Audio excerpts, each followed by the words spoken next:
Hello, everyone, and welcome to our first War Machine Weekend live stream for 2017. Yes. I'm Will Schick. I'm Will Pagani. That's right.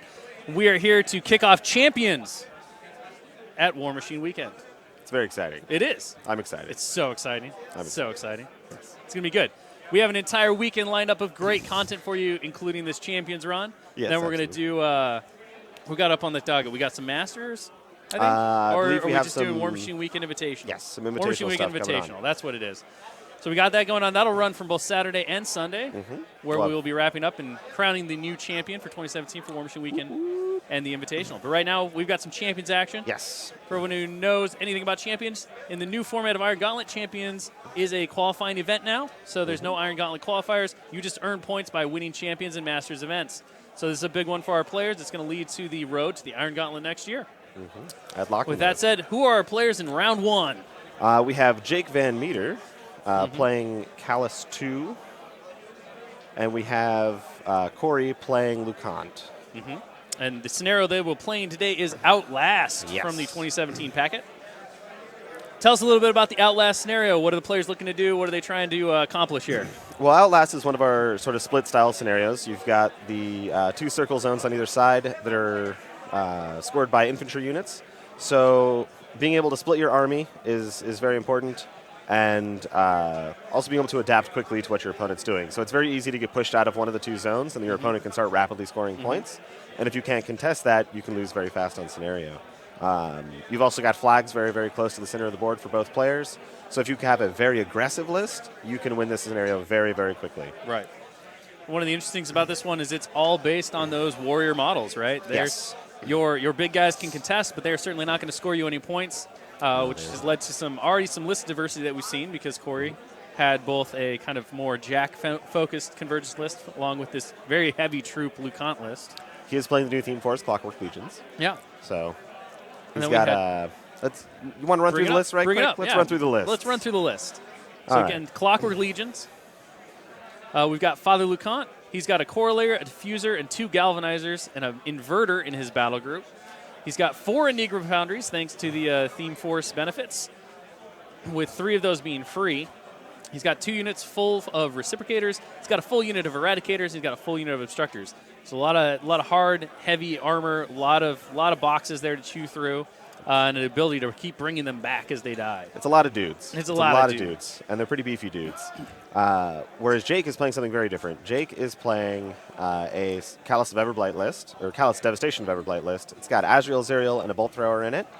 And then he's got a full unit of Swordsman with an Abaddon Champion, some support backing it up in the source of 2 Shepherds. And my personal favorite support model in the entire game is the Blighted Miss Warlord. Yeah, that guy's amazing. He's so great. He just charges, and then a heavy disappears, and it's fantastic support. So that guy... He that just guy does decapitates stuff. everything. And then, of course, we have 2 units of Raptors here. So whereas the Lucant list is very tanky and durable and a little slower, this Legion list is very quick and hits really very hard in combat. You got a lot of weapon masters So in there. it's probably a good thing that Jake is playing a list like this into so much armor. So Yeah. it seems like in list selection, Jake has the tools to deal with the armor from Convergence, but Convergence is going to ignore almost all the shooting here. So Right. Raptors are range 12 power 10, I believe. Right. They have poison, so that's not going to help not too gonna much matter. here. And he also has deceleration, so that's Right. really going to be a pretty irrelevant amount of shooting out of Jake here. It's gonna, But Corey does have the mat required to deal with this. So these swordsmen are defense 15. The Raptors are defense 14. I'm sorry, Yep. not 15. And the Raptors are also defense 14, which is a pretty good defensive stat.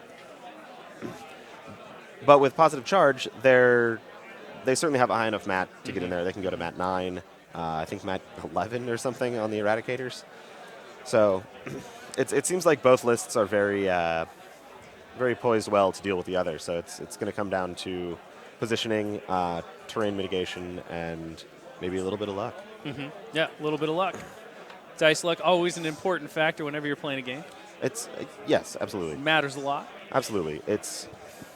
The best players in the world still lose tournaments to dice, unfortunately. They also win tournaments with dice. That's true. That's true. Sometimes you need 666s and you get it. I've had many games where I'm like, man, if I roll this 14, I win the game.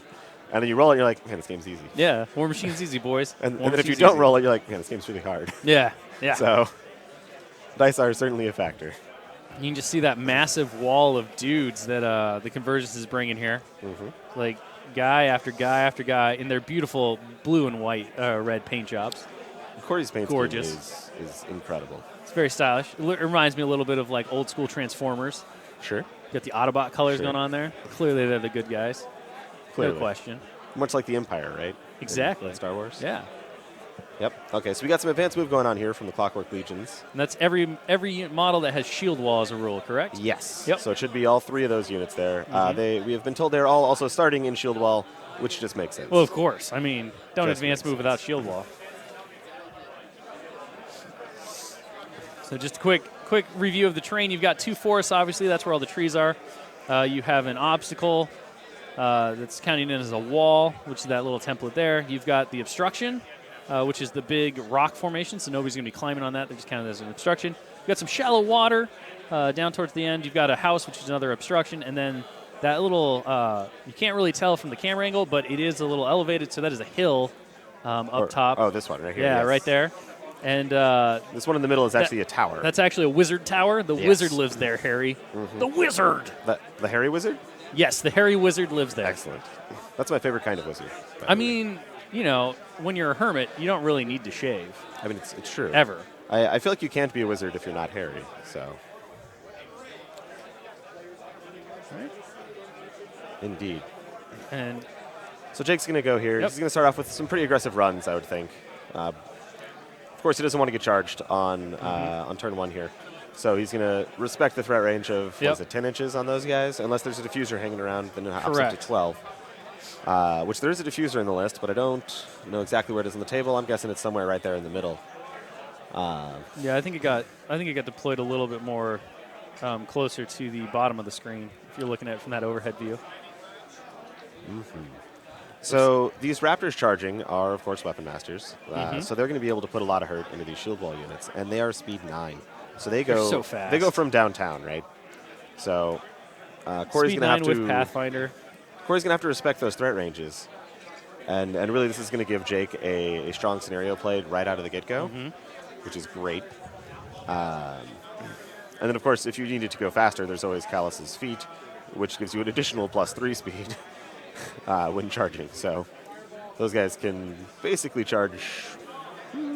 I'm gonna guess they could charge somewhere about like here. Yeah. Next turn, Just all the way. if you can get something on fire back Right. there, which is required for the feat to give you the +3.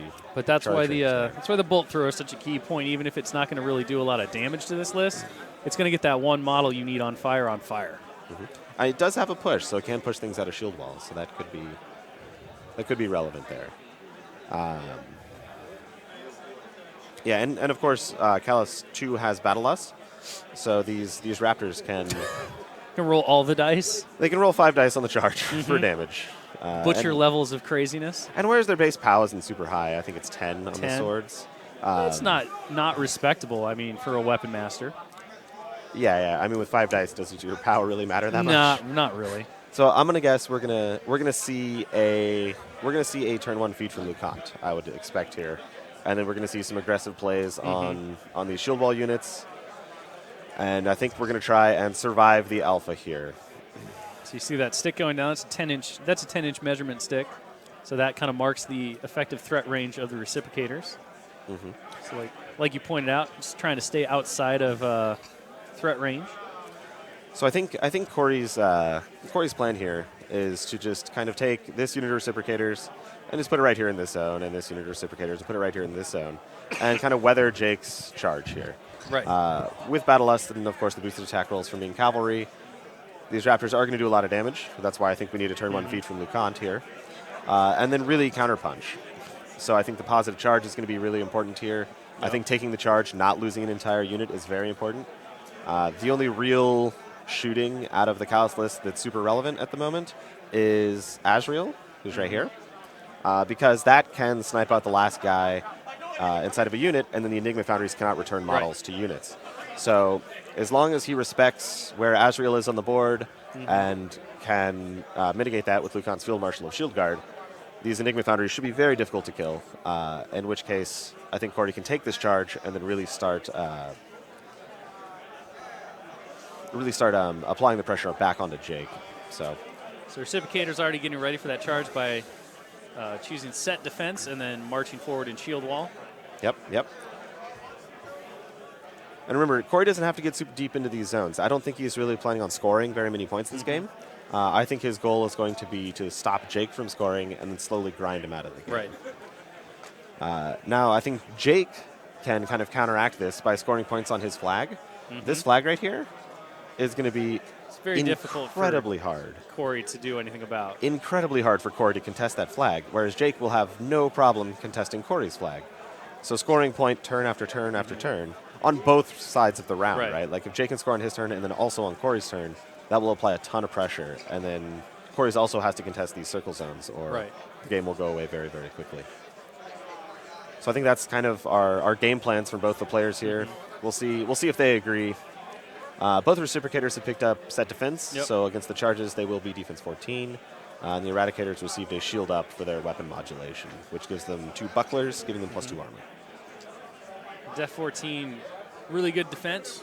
Not so much against the boosted charge rolls from Cav, though. Yes, especially the Mat 7 Cav. Oh, no, they're only Mat 6. They're Mat 6. They're Rat 7. Yes, yes.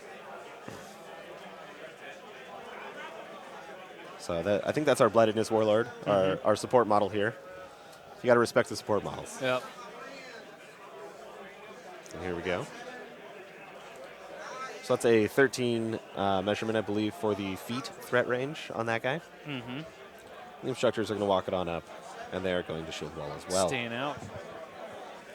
Oh, we've gone back into the tank. Maybe they're not going to walk up into shield wall. Well, I don't know what else they would do. But you know, they might as well get a little forward here. Yes, yes, indeed. It's not with that wizard tower in the way. It doesn't look like there's too much they can threaten them on that side. I mean, I think they're pretty key to how Corey will contest Jake's flag. So I think having them take that middle and then being able to run one or even advance a shield wall to within 4 inches of the flag is very important for Corey's next turn. He can't go too far. Zuriel is over there, just north of that forest that those raptors are hanging out in. Right. And that guy can clear some infantry. So he's got some sprays. Zuriel's pretty solid. I mean, and you've also got to deal with Azrael. Azrael definitely has a ranged attack that could matter. Oh, absolutely. He can pump that thing up to the point to where it might be relevant. Sure. I just don't know if Azrael really wants to put his incredibly high power range attack into those poor little obstructors. You know what? They never stand a chance. Sometimes you just have to do it. But I think there's probably better targets for that. The obstructors pair up nicely, getting their shields up. Yep. Love and life. It's what they do. They run around. They hold hands. What are robots for? Hand-holding? Hand-holding robots? Yeah, of course. They're love bots. If you've seen Blade Runner, like, you could just get your own little robot lady.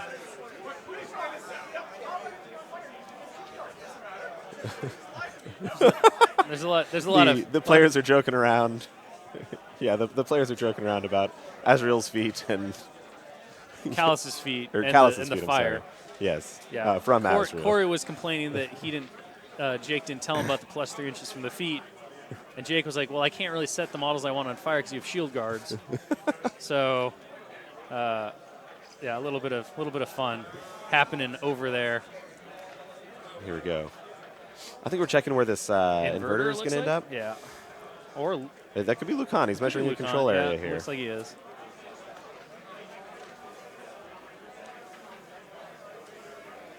So we have a running corollary. Yep. And here comes the induction chain to run all the battle group for free. So Galvanizer gets the induction. He runs. He's going to induct to the inverter, maybe, or the other Galvanizer. Oh, he's deciding right now where he wants to go next. Looks like to the other Galvanizer. The Galvanizer runs around that obstruction. He's going to induct to the diffuser now. Let's see where the diffuser goes if it keeps them all kind of clumped together here. Looks like he's going to. So inverter gets it.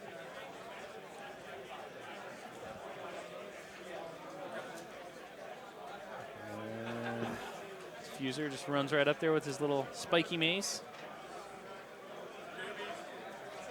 And inducts back to the corollary. Makes sense. We'll fill it up for next turn. That's right. Keep the little guy ready. It's a little floaty battery. I mean, it's good to go. It looks like he's created a nice bunker here for Lucant to sort of walk up into and feet and be safe. For Lucant to, yep, so there we go. Yep. So for Lucant to die right there, which Cord actually just said, I'm going to die right here, which I think is pretty unlikely at this point. He would have to kill, like, at the very least an inverter to clear a landing zone for one of the flying heavies, but probably at least one of those galvanizers as well. They've all got shield guards, so shooting isn't going to be super relevant. Or at least not to find the targets that they want, right? So like Cord chooses not to have Lucant feet this chooses turn. not to feet. I think that might be a mistake. Let's see how it goes. I mean, maybe his assumption is that all of it's going to die anyway. So if we save the feed for one turn, then we can get value out of the bonus repair. Sure. It's definitely possible. That could be the thing. Jake's thinking about Blazing Path apparently right now.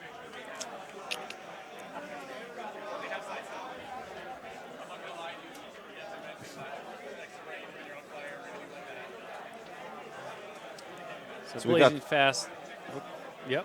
We've got some discussion going on about threat ranges and stuff. Sidesteps on the Eradicators. Jake's worried about it with the Raptors. Because those guys do go to Rat 9, POW 12, Rat 11, or Mat 11, POW 14 with positive charge. Not that I'm sure there's anything over there that could actually get a positive charge to the relevant north side of the board here. No. Yeah, all the jacks being concentrated on the south side of the board. But this unit here, I mean, they don't threat super far, but anything they do get to, they'll probably clean up on that zone. Right. So I think Jake needs to take Azrael and pop him into the zone right here. Woo! It's an adventure. Take Azrael and pop him into the zone right here, so that if this charge doesn't go well, something needs to contest that zone after all the Raptors die. Because if Jake's game plan is a scenario play here by controlling this flag, he needs to make sure he's not giving up any points from this zone. Because even just 1 point, that adds another turn onto how long it's going to take. That's not what Jake wants. Jake wants this game to go as quickly as possible on scenario, if that's his plan. After this turn, we'll really be able to tell what Jake's plan is and how he's going to play it.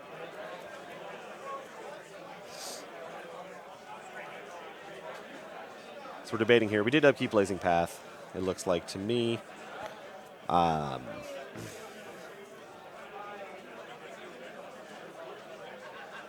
It does... I am interested if Jake thinks that Zerial can get to Lucant there. And if he does think he can get there, does it actually kill Lucant? Because I'm not sure it actually does.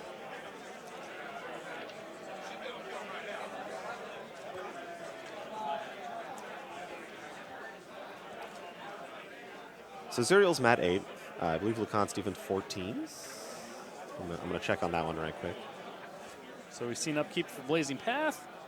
Blazing Path is the spell that Azrael or Callus has, which basically grants all of his models in his controller immunity to fire, and then any enemy model that ends its activation within 2 inches of a friendly faction model in the spellcaster's controller and suffers fire continues to effect. So it's a good way to kind of set up the feat.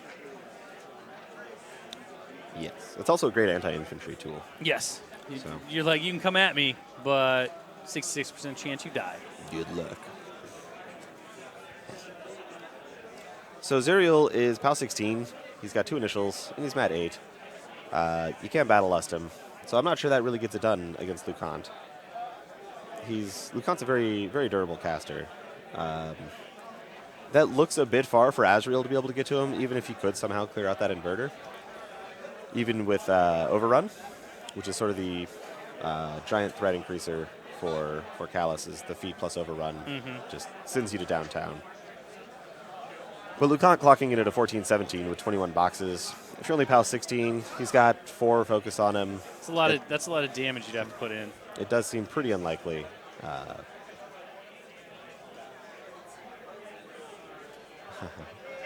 Apparently Jake is in the tank trying to figure out how to kill a whole unit of reciprocators, I believe is the plan, to stop the Enigma Founders from bringing him back. So we'll see if Jake ends up going for it, and if he does, I'm not even sure how huge of a deal that is for Corey. So Callus is activated. He cast Overrun and Battle Lust on the north side Raptors, the cavalry models up there. And I believe the Overrun was on Azrael, which is just an excellent target for Overrun in general. He has a very consistent gun. He's reload 1, so he can shoot 2 times. and it's just very high power. So it's very low chances of failure of killing something, as long as you stay away from these shield cards. And hopefully Jake doesn't make that mistake. We're checking some melee ranges, trying to see where these raptors can get.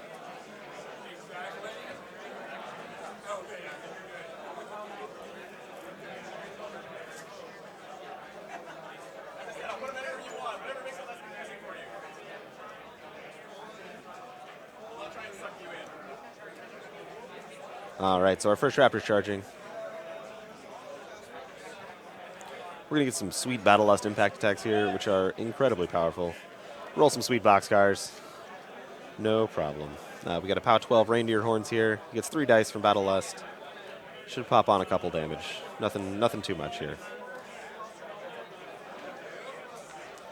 Jake has triggered Vengeance here. And he misses the shield wall model with set defense. Very sad. He'll make that charge attack in just a little bit here. All the models have to end up moving first.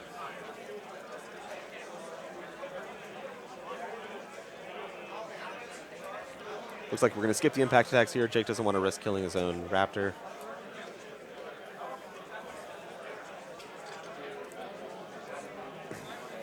Next raptor charging in there. No impacts again.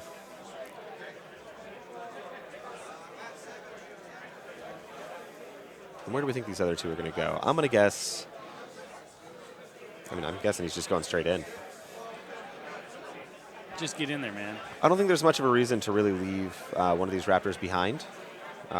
Sometimes you would do it if you were worried about losing on scenario, perhaps. You wanted to contest. You give up a little bit of your offensive output just to make sure that your whole unit doesn't get wiped. There's not a lot of shooting in this Convergence list, so they will have a very hard time clearing the zone with range attacks, right? Yeah, so there we go. So Jake's going to make sure he doesn't give up any points here, kind of what we said. Which does make me think that Jake is going to end up going for a scenario play. All right, so here comes the charge attacks. With their trillion dice. Yep.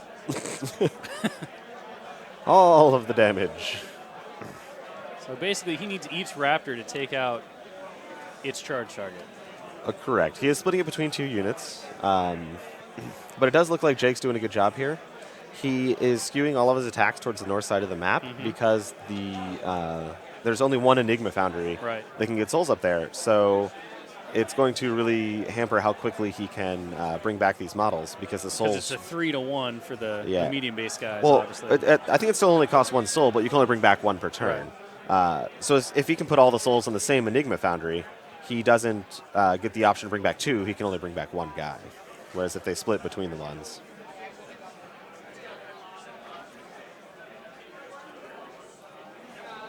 And apparently the last raptor rolling 5 dice did 0 damage, which is impressive. We've got some repositions going on here. So I think he's just going to try and gum it up here and reduce the frontage of his unit so that less of those Convergence infantry can really get in there. At this point, I would be a little worried about these Eradicators on the side there. I believe 3 of them survived, which could put a lot of hurt.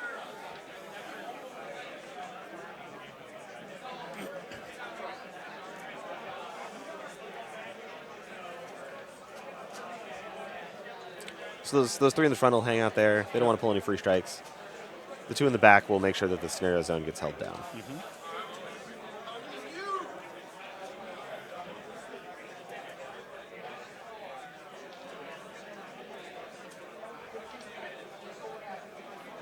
Looks like he's happy with that positioning there.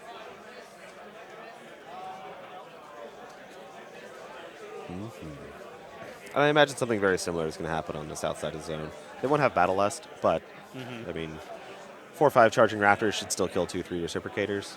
Should, absolutely.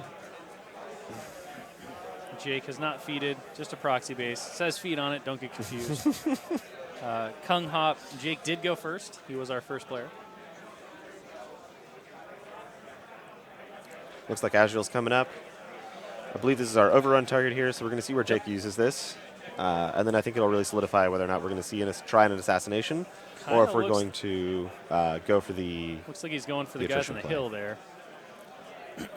Just based on what that proxy base is getting positioned. So not going after Lucan.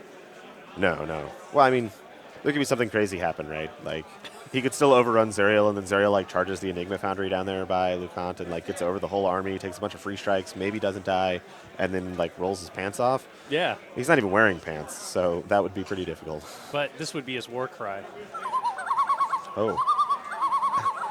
The wild sounds of Canada have returned to us. That's the wild sounds of Zerial right there. Oh. That's what Zerial sounds like when he swoops in to murder you. Excellent. It's the last thing you hear before you die.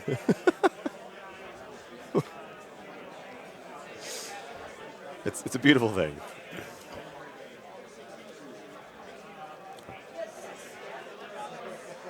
All right, so it looks like we've picked our targets. All right, there goes Azrael. All right, his wings won't let him fit, so they're leaving out the proxy base there. For those curious, here's Azrael's noise. It's similar. Similar but different. You can definitely tell them. They're very Strikingly distinct. different. We You should need to put know out these things. We should put out like a children's book of Legion Warbeast We should. calls. We really should. Yeah. And then when Doug Seacat's on here, he's gonna be like, they're all silent. They're trying to find out how I'm making the noises, but I'm not ready to reveal that secret yet. No. That is for much later. You've got some time. You've got some time to wait. We have later. a whole day of this. Yes, we do. All right. So we see 4 damage. 4 damage on the first one. Oh. So there's always the chance when you overrun something that you get the really, really, really sad times and you don't kill it. And all right, so he did get the kill on the Eradicator here, and So he's going to trigger overrun here, moving Zerial. Overrun happens. Not necessarily Zerial, actually. It could be all sorts of different people.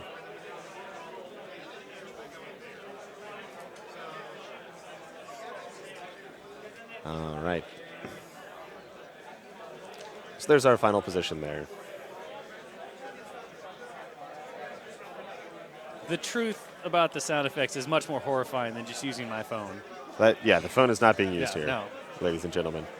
When you finally figure out Schick's secret, it will blow your mind.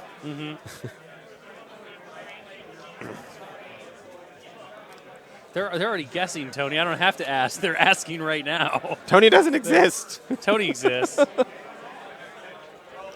Yes. Yeah, if anyone can guess right, I will, I don't know, mail them a Zerial? How about that? There you go. You get your own Pagani painted Zerial if you can And if guess you're one of the people how that I'm made making it, the noises. Oh, nobody said anything about painting. Oh, I but think you have to paint it. You also have to be one of the people that were not involved in its creation. That's true. So no cheatsies. No cheatsies here. Legitimate guesses only.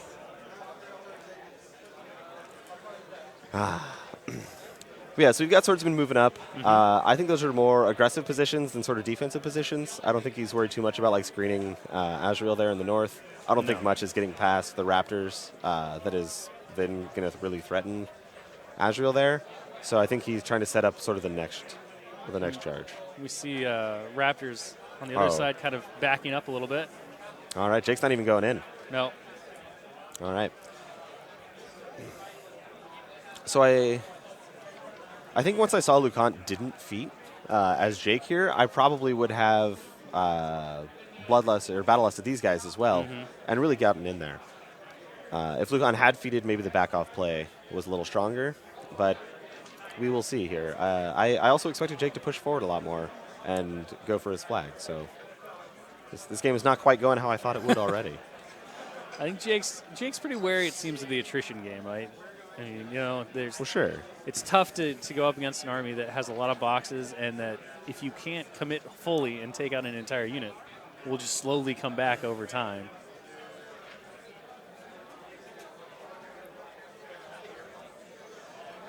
So we see Zerial. Just gonna wander just a little bit. Just a little bit. Just a little bit of a wander there. A meander, perhaps. And there's our warlord. That guy. Right into the flag. Yep. Looks like Jake's going to set up to score a point. I'm going to guess that one of these little obstructors right here. Comes a bolt thrower He's shot, just it looks like. He's just going to be running right over there. So far strike and a shot at the front galvanizer.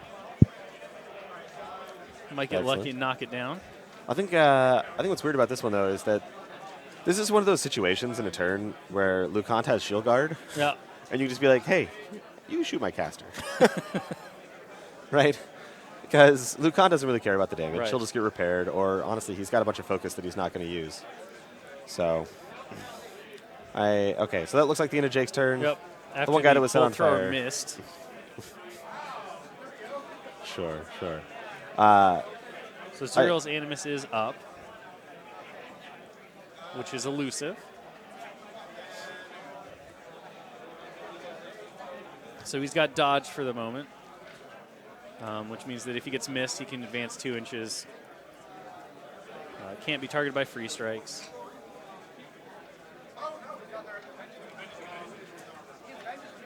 So we've got the Theme Force Vengeance triggering there up at the top,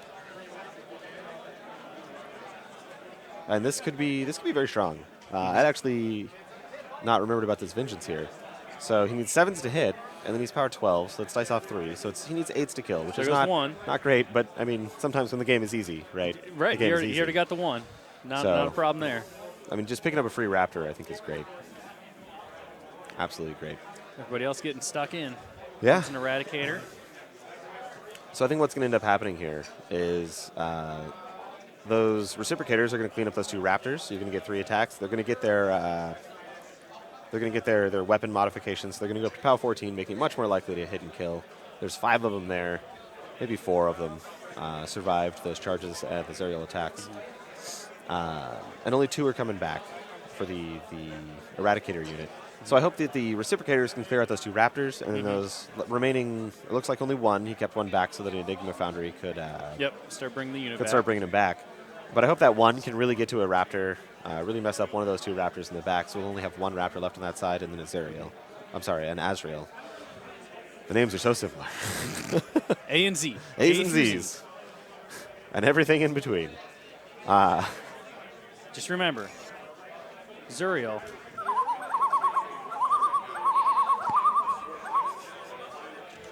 And Azrael. So whenever you're in the wild and you hear those sounds, just run for your life. That's right. You'll never make it, but just try. Just try. Give it a shot. And as a quick clarification, Zuriel's Animus's name is elusive. It gives dodge. It gives dodge. Yes. Which is the ability.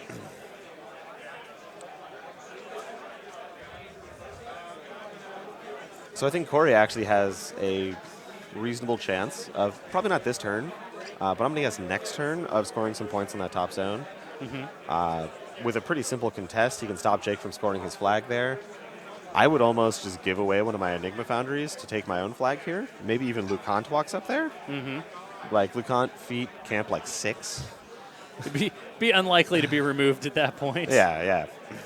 So that's pretty good. I can't imagine a game where this is not LeConte's feet turn. Like, I think you're really going to commit the bottom Reciprocators in. I think these Reciprocators can really get into the zone. Jake will never score there. Obstructors are activating and walking, apparently. They're not going to run to contest. Shield. All right, so we did have that one in range to walk up and contest there. So I think if LeConte, So see a counter charge. Oh. We've got the champion for the swordsman who's countercharging in there. That poor obstructor. He's like, that go poor little forward. guy. Oh, big mistake. Oh, rest in pieces, little buddy. That was supposed to be an X, but it really turned into be like a weird backwards Y. Who knows? It's good enough. Who knows? It's a Convergence rune X is what it is. Yeah, so if this unit comes in here, he's probably not going to lose that zone on his feet turn, even with Battle Lust on these Raptors, right? Right. This unit is going to be able to clean up these 2 Raptors. This guy is going to be able to get here, probably clean up that Raptor. So this zone is really going to be held down. It's really going to count on how much Zuriel can clear out a full unit of Reciprocators, which I'm pretty sure is not very well. It's Azrael. Words. Okay. So I think Jake's going to have a hard time scoring scenario points here. And that's not good for Jake. It is not a bird soundboard. No. As I said, it's far more devious than anything as simple as a soundboard. Far more devious. So Jake's countercharge there was able to stop the obstructors from contesting the flag. So unless he's going to throw away one of these galvanizers, which honestly is probably actually the right move here, it does seem unlikely that Corey will be able to contest this flag. There was a 2-man CMA on the champion there, which was a miss. Champion just shows why he's the champion. Just dodging flails left and right. Mechano flails. That's the sound they make. The sound of mechano flails? Yep. They just, as they swing him around, every time I it was hits a full rotation. expecting for a second you were going to go into a full-in, like soundboard clip of Mountain's Mississippi Queen there, because like that was the woodblock noise.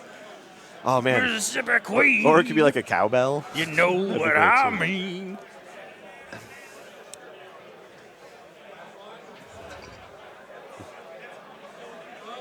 Corey has proclaimed his sadness that the champion has not only stopped him from contesting, but also lived.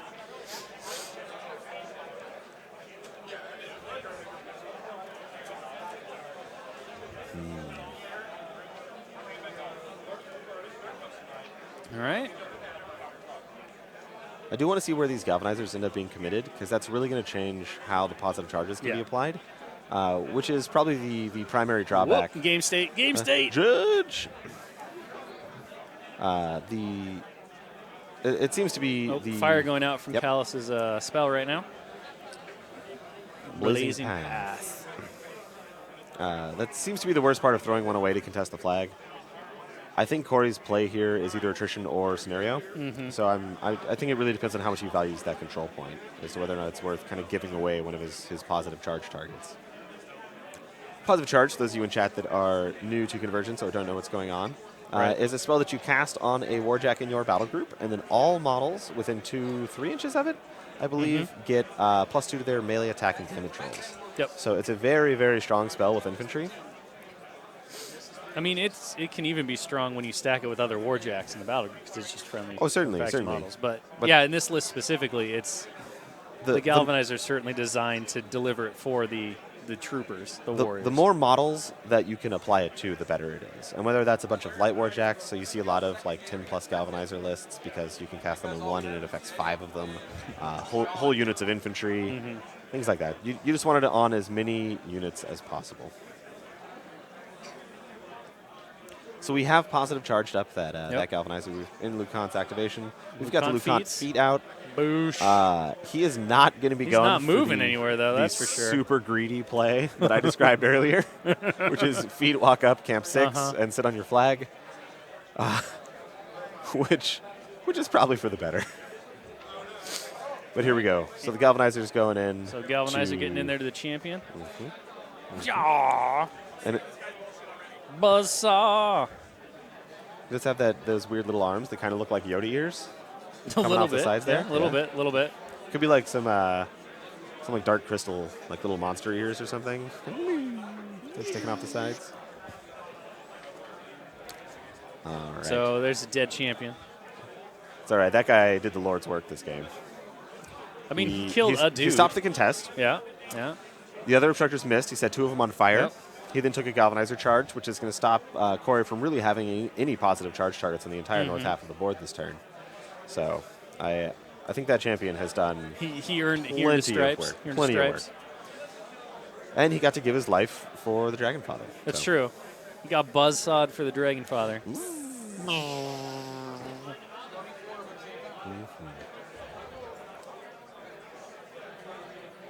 But man, can you imagine if Lucan got charged by 2 heavies and a caster next turn? That would be rough for Lucan. Especially since, he's cast at least 1 positive charge. Did he put out 2 or 1? Just one. Just one? I don't think it's sitting on 4. It's not going to happen this turn, but it's possible. Comes another Galvanizer. You could have scored a point, Corey. 1 point. Inverter's going to walk on up there. And the corollary is filling back up on focus. Oh, is he going to run the Enigma Foundry to it? It's only speed 4. I mean, Toruk thinks he's the Dragon Father, but it's really Everblight. All right. It's really Everblight. So our Enigma Foundry is going to run It's all all the way to about the point flag. of view, boys. It's all about point of view. So there we are. We're going to sacrifice our Enigma Foundry for a point. I think Corey is making the right call here. Something needed to score that flag this turn. Well, that'll keep them at 1-1, right? Because Jake's going to score this turn, barring something That completely Galvanizer unforeseen. may have made it into melee, or made it within 4 inches. Maybe. It was close. We'll have to see what they say at the end of the round here to see how that goes. We have 4 of these bottom reciprocators into that zone. I like his little defensive triangle there, where the Raptors can really only charge the front 2 guys. That's gonna mitigate losses, which is great. Really shrinking your frontage against things like this is very important when you're trying to sort of play for the attrition game here. You want him to be able to kill as little as possible and bring back as much of it as you can. I think it's very important for Jake to kill as many of the Enigma Foundries as he can. At the moment, it's going to be a little tough. The ones on the north, I'm guessing Zerial is going to go for those ones next round. And then the one in the middle really hopefully dies to something. Right. Sorry, I said Zerial again. Azrael is going to go for those in the top. Zerial will go for the one in the middle, hopefully. I don't think he's steady because he's not one of the Serpentine Beasts, so he does have to watch out for that Inverter Watcher. And here we go. Our reciprocators are popping in here. They need 7s to hit. They need 8s to kill. I don't know which weapon quality they went for. Oh, no, I'm sorry. This is an Eradicator. So this guy was Mat 9. Still can't get the job done. Still can't get it done. Gears are rusty. It's been a while. Has it been a while? Yeah. Yeah. Oh. I mean, all the Destruction Initiative running around for so long. And now that the Clockwork Legions are out, they got to shake off the rust. Gotcha. Yeah, that makes sense. Makes sense.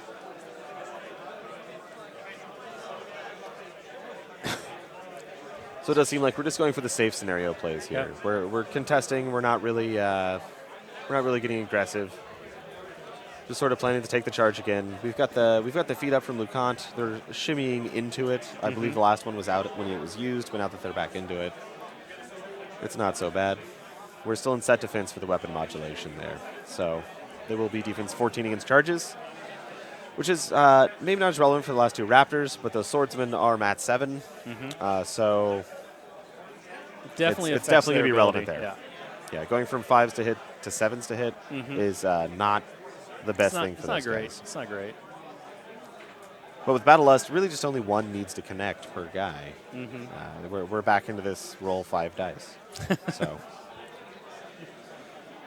the Enigma Founders are coming up. They're topping off the Eradicators here. Oh, Corey ends his turn by asking Jake to show him why he's dumb. So I guess we'll find out. I mean, he didn't put LeConte on his flag like I wanted to, so it can't be that bad, right? It can't be that bad. So Corey definitely scores a point. I don't know if they measured the. Did you see them if they measured the flag distance to the? They did galvanizer? not, but I think Jake pointed at it there, so we should be up to 1 point. If we could get someone from the stream booth to check on Jake's score, that would be fantastic. They're going to go check it out right quick. Yep. Away they go. There goes Tony, the man who doesn't exist but totally does. So it's 1-0 right now. So the Galvanizer did get the contest there. Excellent. Excellent. So Corey's up a point. Not how I saw this going. No, it's kind of reversed. Thus far, you've fully assumed Hungerford's role of everything you've predicted has been wrong. Well, I mean, different players play differently, so. Different players play differently. Hashtag different players play differently. There's a lot of lines of play in War Machine games. It's a beautifully complicated game. You make game, excuses like he does too. This is really an excuse. Classic. I'm just saying. Yeah, like, sure. You can do a lot of things. You can't just say, I was just wrong. I was just wrong. I mean, I was wrong. Okay. That's what I started this That's all with. you have to do. It's, you know. We started with, I'm just wrong, right?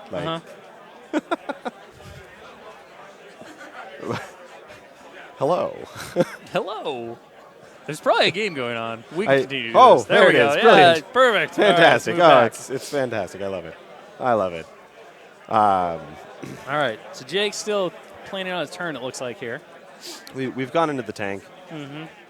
This is going to be an important turn for him, though. Like, how do you feel? How do you deal with defeat? You're down on control points when, as you pointed out, that probably wasn't the game plan going in. Correct. I think Jake's on his back foot here. I think by not getting aggressive on the turn that Corey didn't feat, so like that first round when Corey didn't feat, I think Jake could have gone in and got a lot more value out of stuff. And what that would have done is it would have allowed less models to attack. It would have allowed Jake to have a more aggressive place on the board. So if we go back to the overhead view here, we can sort of talk about what could have happened versus what did happen. Oh, that's the wrong button. Hi, everyone. We're back. We stayed tuned for about a third of a second there, but I'm glad you guys made it through that very short break. So if on turn 1, these Raptors here I'm sorry, on turn 2, if these raptors here would have charged in and you leave one raptor here and one raptor here, and then the other 3 kind of end up somewhere over here. These reciprocators would be here in the zone, and that would have made it so that instead of 4 being in the zone on the feet turn, maybe only 2 are in the zone on the feet turn. And then your remaining 3 raptors could get battle lusted, they could go in, maybe Push put some out. damage on them from something else. Maybe Zerial rotated down here. You could then maybe score this circle zone. This rough terrain is pretty difficult for this Convergence to deal with. They have to use the mechanics, which I'm not even sure are in this list now that I thought about it. Does he even have a unit of directive? He does not. Yeah, so he has no Pathfinder. So if you can play this and this, Right. like It's this kind of is blocking really elements. this is the only way that Convergence is getting into the zone. So I think Correct. Jake could have been way more aggressive on scenario down here at the bottom, especially once he realized that he has no way to get Pathfinder. Right. Like he could run a corollary through there. Fine, I mean, great, desperation moves are a thing. great. And then I think you can kind of concede this top zone, and you just end up with sort of what we've got going on here, right? So your Hang back, guys came in, you do the toe same in. thing you did over there. Zerial, if Zerial's standing right here, That's right? Azrael, but Or you know, Azrael, yep. If Here. Azrael's standing right here, let me help you out. Let me yep, help you yep. out. We need the Let me sounds help back. you Thank you. Is that a seagull? It sounds like a seagull. But if Azrael. If Azrael is right here, right, like there's no danger. What's he going to do? Get charged by like 2 reciprocators? That's not going to kill him. He'll kill the 2 back. That's fine.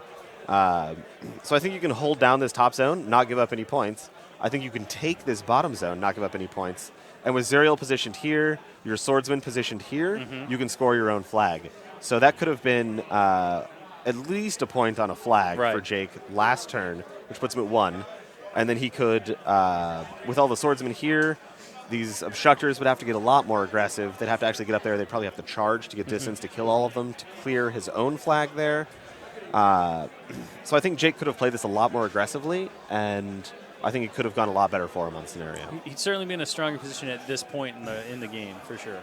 Like I said, that natural choke point is an advantage. It is real brutal right now. And the interesting thing about it is that this is not the original positions that the players came to the table to.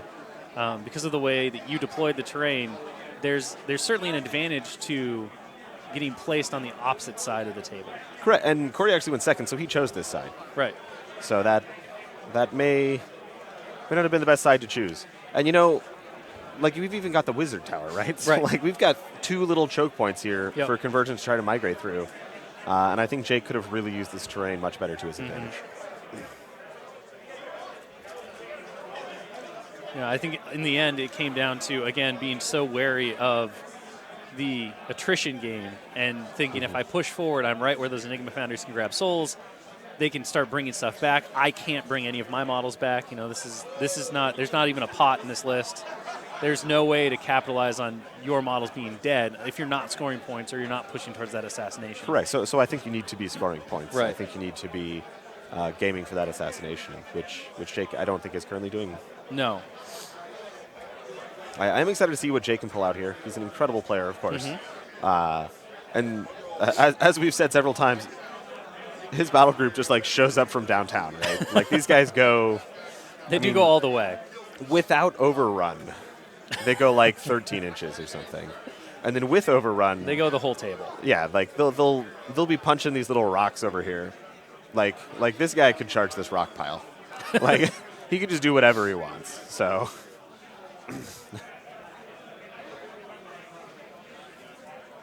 looks like we're gonna have another round of shooting from Azrael here, who is not Zerial. Very good. He's Very Azrael, good. Good yes. job. Good job. I'm glad we Yes. got there.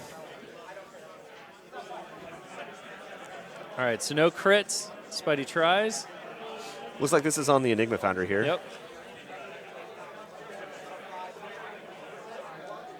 He's pumping 7 damage. 7 damage into the Foundry.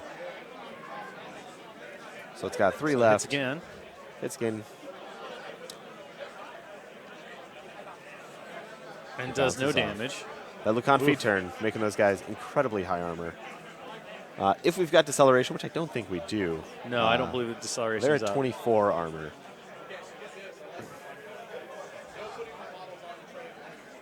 We've still got some wing problems with that swordsman there, so they'll replace him in just a moment here.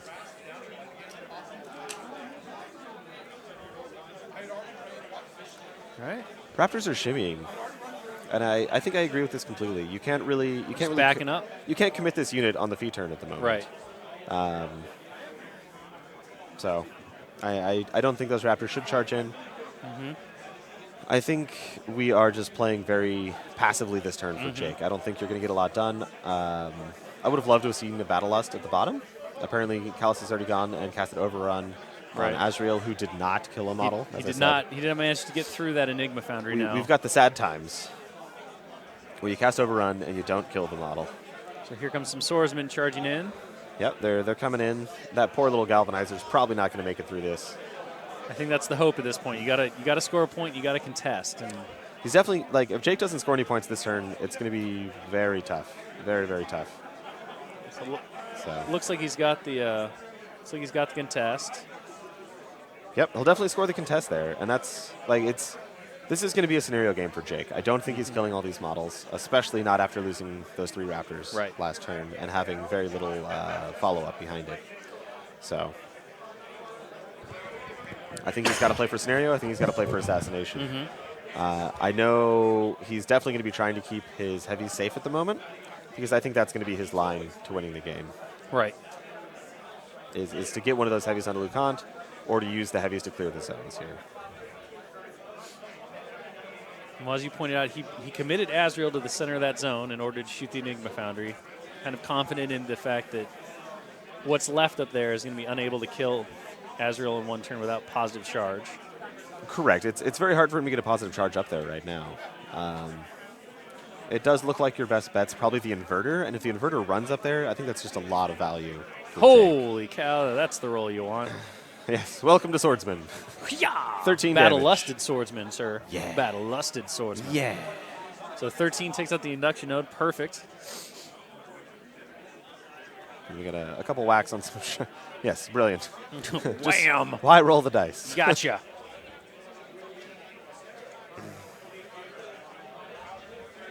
Our flag foundry hashtag is going to be collecting some souls here.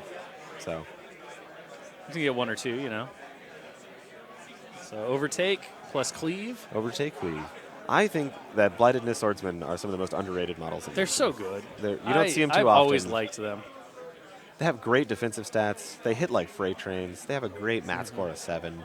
Well, and they've gotten a lot. I think they've gotten a lot of really good caster options in the last couple of releases between Fianna 2 and her ability to just boost them to def unhittable. And then you've got Callus 2, obviously, who's got the Battle Lust, can extend their threat range. Yeah. I've always played them with Thagrosh 1. Like they love also Fog a really War. good Draconic option. Blessing is fantastic. So I would love to see more of these guys on the table. I think it's something that would be sweet. They would be sweet. And this sculpt right here, this is like my favorite model in all of Legion. The ready to leap the guy and slash sculpt. Yeah. The dude that's like, karate chop.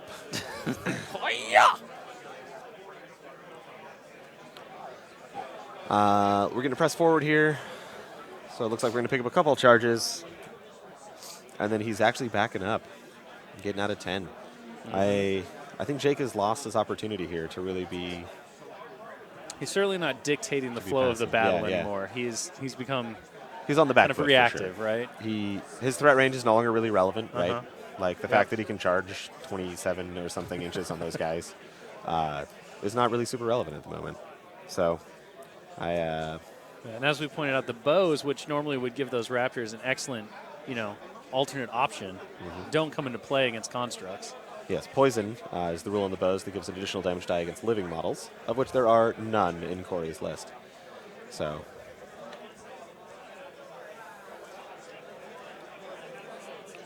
So we're done with the Raptors. Apparently we're not even going to make the charge. So Jake is currently discussing whether or not he wants to send Zerial in for a Galvanizer here. I think that is probably not the greatest idea. As I discussed earlier, I think we really need those heavies to threaten assassinations later. And killing a Galvanizer for a heavy... Well, I mean, as they're discussing in the chat, Lucan can tank pretty well, but Zerial with full fury still kind of laughs at it. Well, I mean, with he's not super high power, right? No, Like, but he has an outrageous number of attacks. he does get 6 attacks, which is really great. And with Overrun, he probably doesn't have to charge. Right. Like, he can just wander in from Overrun or the basically feet, anywhere. if you Or can the set feet, yeah. Lucan on fire. True. Very true. Which doesn't seem too difficult here. I would be much more worried about Azrael getting to my caster than Zerial. Or in Magical Christmas Land, both. Well, So. yeah, Magical Christmas Land. I love living in Magical Christmas Land where everything works out. This is what you don't want to hear. Oh. Never both at the same time. Never. I mean, that's just a bad day for everyone. Looks like nobody scored any control points this round. this Warlord. Oh, he got the Enigma Founder with fire. Woo! Jake even let out a little woo girl cry. I agree. It's beautiful. It's worth it. It's worth it. It's beautiful. But this Warlord, I feel like he could have really punched that Galvanizer and showed him what's up. Yep. Because he's not scoring his flag anyway, right? Right. Like, maybe it's just not time to commit him. I don't know. Well, you have to remember that Galvanizer did lose its induction node from the Precision Strike, so it's kind of a non-player at this point. I mean, but it's still contesting your flag. It is contesting your flag, So. but if you charge it and destroy it, you lose. You probably lose the Warlord. I mean, sure. I guess that's the trade-off, right? My real you're question still here. not scoring. My real question here is, if this guy did come up to here and kill this, does Callus just walk to this flag? Like, what is Lucan going to do about that? Just like I'm a Dragon Tar. What up? This inverter is not making it that far. That guy's speed 4. Like, even with a diffuser, which is like Rat 3, Right. it's lucky, so it could still hit you. Right. But, I mean, even with an inverter or a diffuser, I'm not sure that inverter is getting there. So, like, you could have scored a point this turn. Because, I mean, like, you don't care about any of this, right? That's not charging your caster. I guess maybe this Galvanizer kills you, but that seems pretty dicey. And, like, none of this stuff, right? Like, none of that's going through the building. No, it can't So, go through the Wizard Tower. I think the Wizard Tower's you- locked down. You can't just walk through a Wizard Tower. That's not how it works. I think we could have been way more aggressive this turn. In this very specific situation. Sure. I don't think this south unit of Raptors could do much. Right. It does make me sad that they're kind of behind this forest. Like this guy right here, he can't see can't through do that. This guy anything, can't see right. through that. So when these reciprocators go, if they go this way, Right. these two can't charge. Right. So now you get like maybe 2 Raptors charging over here. Whereas you could have maybe like this guy runs all the way to there, right? Sure. Like he's safe there. This guy goes to here. These guys, and I'm really great at drawing circles. That's like I think that was a punchy octopus right there. Like, it was a boxtopus. A boxtopus. He's got 2 little gloves Yeah. and a beak. Yeah. Fear the boxtopus. But yeah, so I think our positioning could be a little better on the Raptors here, using the sidelines of the table a little bit more. Maybe you keep 1 over here so the Callus can like walk over here and battle lust him.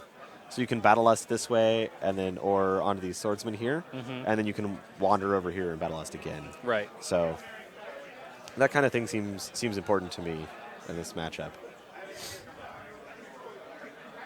And I mean, honestly, why is this guy even here, right? Like, if this swordsman's doing the same job as this raptor, you don't need him to be there. And you could even bait it where you get 7 inches away from the reciprocator, so if they want to charge you, they charge, and they're on shield wall, and then they just all die. And then they just, right? they just So get murdered by if by you can weapon bait out that masters. charge, you might even be able to get more value out of this by not jamming them. I do appreciate So. Zomboid I think Boxtopus needs to be our next Minions character war beast. It's a I character mean, swamp war. We put some we big already Boxtopus have on him. Boxtopus. We already have the Guoctopus in playtest. The Guoctopus and the Boxtopus. For those listening at home, the Guoctopus is it was one of Hungerford's octopi that he's still got hanging out at playtest, and it's a swamp horror sitting on top of a mound of green goo with like 2 tortilla chips stuck in it. So, because puns are great. Everyone loves puns. Sorry, Zombied OOD. Zombie dude. Zombie dude. Yes.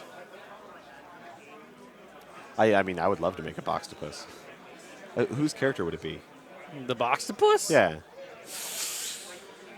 I feel like we would need like a I feel like it's Bogtrog. Rask's. We need like a It's we Rask's. need like an alternate mini crate Bogtrog Rask Oh. that's in like one of the like silk Oh, yeah? like Yeah. pullovers, and he's got like a champion belt Does he have on. like the crazy Don King hair? That's clearly God, I a hope wig. so. God, I hope so. It's like kind of a skew.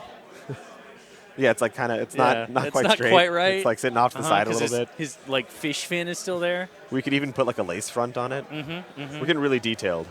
I wish Dallas was here so he could just be like shaking his head at us and be like, we're not putting a lace front on a model. But he is not. He's up doing the Hobby Lounge stuff. Living that good painter life. All right. So we're coming into the game here. We're kicking off some, I believe it's focus allocation going on right now with LeConte. It looks like it. We got 200 diffuser here, which probably means we're going to go for some extended threat range charges. Oh, here we go. Fuser's going. He's wandering on over. There were no CP scored last turn. Jake was Correct. able to contest Corey's flag, and that galvanizer tanked it all like a boss. Yes. Well, sort of. I mean, that galvanizer got messed up. It has Yeah. no induction node anymore. It doesn't need one. It does not need one to be annoying. It's hanging out. It's true. It's doing its job. It's contesting the flag. So it looks like we're going to try and shoot the Warlord? The Warlord here. Okay. I think that guy's pretty high defense. He's pretty So good. he's a pretty good 14. 14. I And he gets believe- +2 def against ranged attack Oh rolls. boy, we rolled a 17 here. Oh, That poor Warlord. you just can't catch a break. Oh, Exactly enough to kill him. that's what I'm saying. He should have charged the galvanizer there. He was going to die anyway. Apparently. Just remember- that was quite the roll. If you roll a 13, the game is easy. Right. We went through this. Uh-huh. We went through this.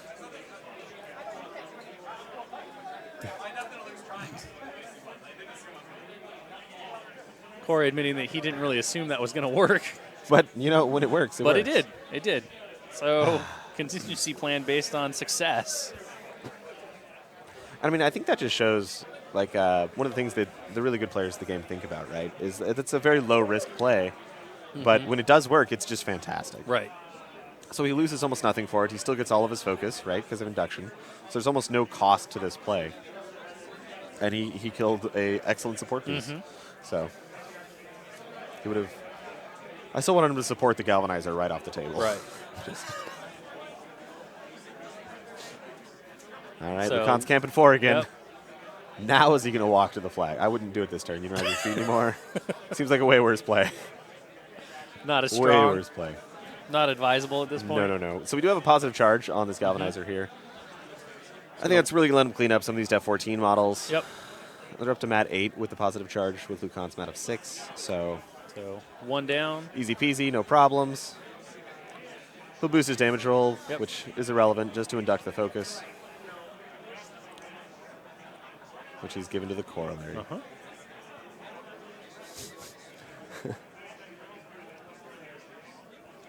All right, so Obstructor's going to move up. It looks like they're going to try and clear this flag. Could this have gone any less like I predicted? I mean, I think it'd be tough. It'd be like- tough at this point. Corey is the one bunkering up on his flag, Yep. scoring a point every turn. When I called that Jake was going to have a really hard time contesting this stuff. Yeah. I mean, Mir Pagani was the right one. Yeah, the one Yeah. without the beard. Yeah, the one without the beard. It's horrifying, The beard's by the on way. your I'll- head, I'll- actually. Like, I actually have my hair still. yeah, there's no hair on the Yes. face. It's on the head. Upside down Pagani, as it were. So here we go. We're gonna get some structured attacks here. They're mat 8 with the positive charge, which is super great. These guys don't have great armor, so they don't really need to roll Wham. damage. They just die if they one. get hit. Next one.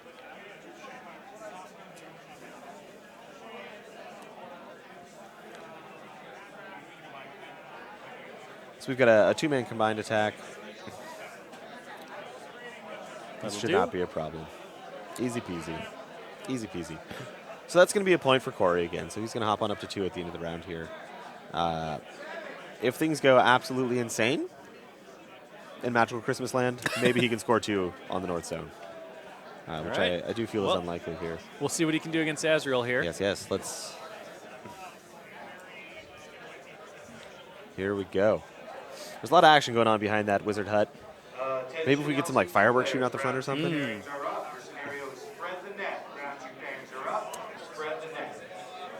For those of you following the LCQ, we are just starting up round 2 Yep. here.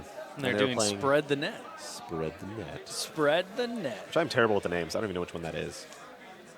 It's got zones.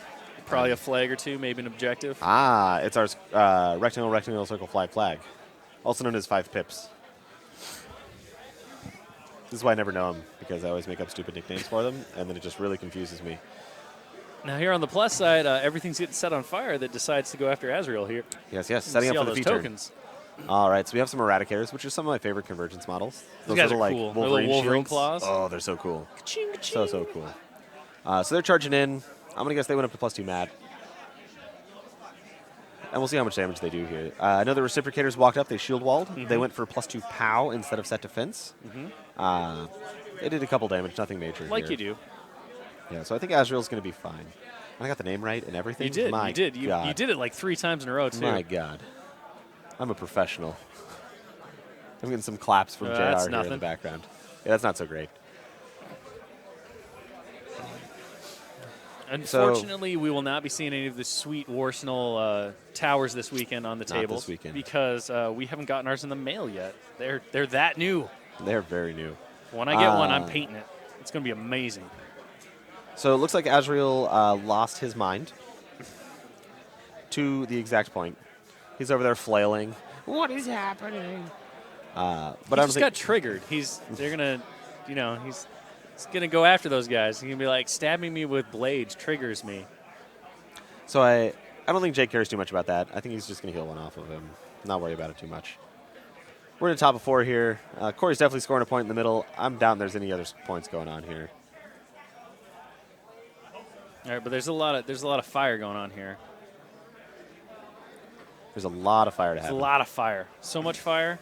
So And much I think that's going to give. I'm guessing this is going to be Jake's V turn. Probably. That's going to get some of these swordsmen into that north zone. Jake can basically contest that south zone forever. Yep. Like for all the relevant turns remaining in the game, it just does not matter. Unless Jake wants to try and make a play. Like there's only 3 reciprocators in there. Looks like one of them's not in the shield wall. So. No, he's on a proxy base. He's on a proxy base. You Got can it. see the. Got it. You see the crescent moon going on there. Those crazy spears just. Crazy spears? Yeah, they're like crazy straws, but you stab people with them. Which I guess you could stab people with a crazy straw. It just probably wouldn't work out very well. Please don't stab people with crazy straws, all right? I've seen crazy straws made out of glass. That would be horrifying. That's not what needs to happen, okay? Horrifying. But yeah, so, actually looking at this, there's only 3 reciprocators. Maybe there's another one behind that metal building. I'm not sure. But even if it's 4 reciprocators, this could be a clear for Jake on the bottom. Could be. He could score a point. He could clear his own flag. There's still that one galvanizer. Is that in the swordsman way. over there in command range, though? It doesn't look like it. Well, the abbot died, so his Did the commander abbot die? I thought moved. The abbot had abbot's right charged. there. Oh, you're right. He's behind the wall. Yeah, the champion died. The champion died because he was the counter charge. He So died a yeah, long if time that's ago. the abbot, it's definitely in command range. Because the abbot's 9.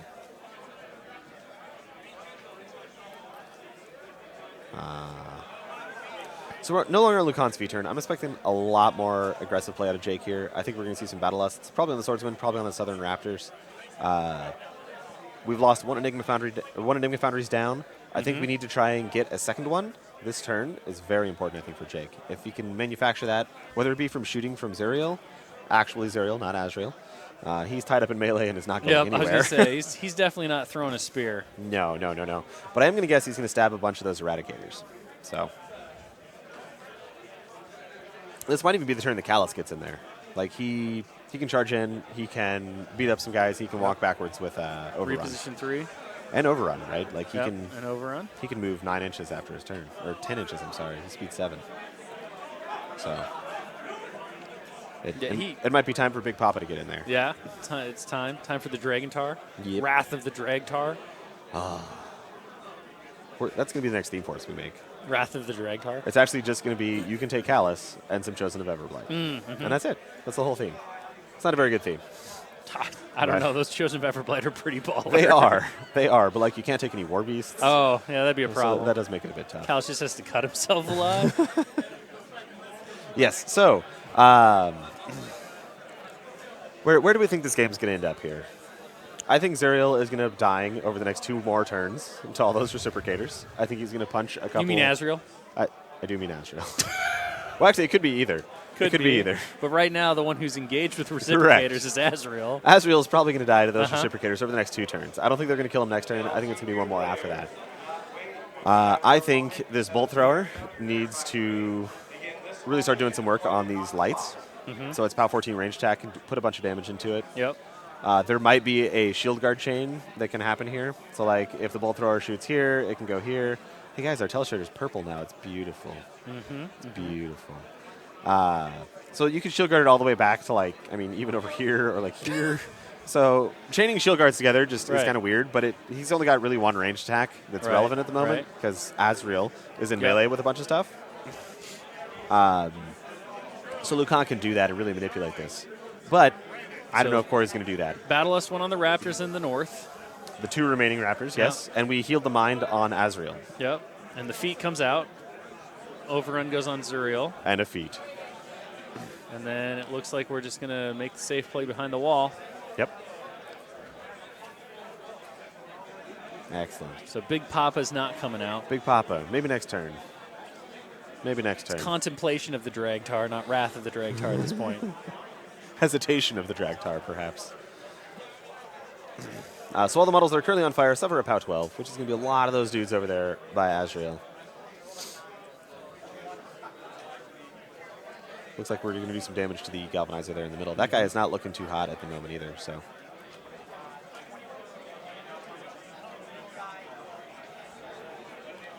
Yep. Looks like we're some playing good a couple fire damage rolls here. at the moment. We got an 11 and a 12 so far, or a 10 and an 11. So, I mean, even just doing 1 or 2 damage to these guys is awesome, right? Because Makes a difference. If you just plink off a couple of those damage, maybe you don't have to buy a second attack on your heavy to kill one. So it does look like Jake's really committing to this north zone. I mean, Zuriel's up there. He ran there last turn. After his play the previous turn with his Raptors backing up, it does look like he's just sort of going to go with the like not really worry about the bottom zone too much. Just contest it, force him to keep a unit of reciprocators down there. Not worry about it too much. Well, there you go. Zuriel's finally going to finish off that Galvanizer, maybe. That poor little Galvanizer. So we've got the assault shot coming in. He's got overrun, right? So he's going to be able to pop back out.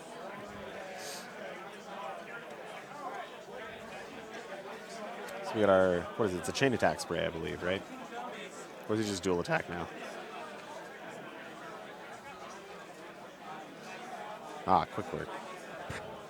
It's his assault. Quick work and assault. Yeah, so this is the assault going on at the moment. And then if he kills the guy, he's going to be able to quick work and overrun away. Ooh. Nice. So the Galvanizer that just was removed from the table was the one that was basically at full health at the beginning of this turn. So it looks like we're going to get both Galvanizers here, which we talked a little bit earlier about why that's important. That's very important for spreading around positive charge.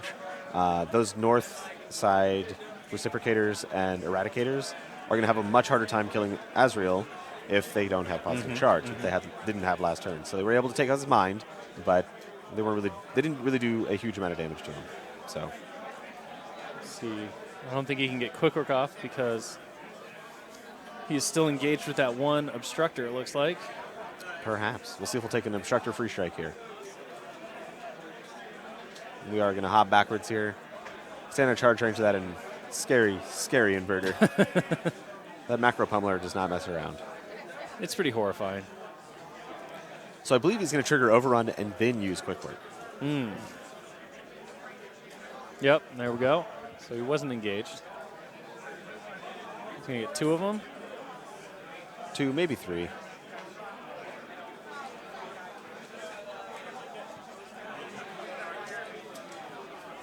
So get 1 of them. He does indeed get 3, and he'll pick up that guy as well. So both those souls are just going to pop onto the Enigma Foundry. Good work, Zuriel. I think I would have really liked that assault and that quick work to have gone on the Enigma Foundry and really tried to kill it. A triumphant caw from Zuriel there. It's a beautiful thing, a Zuriel in the wild. Another obstructor down. I guess this swordsman here can really commit into that Enigma Foundry. So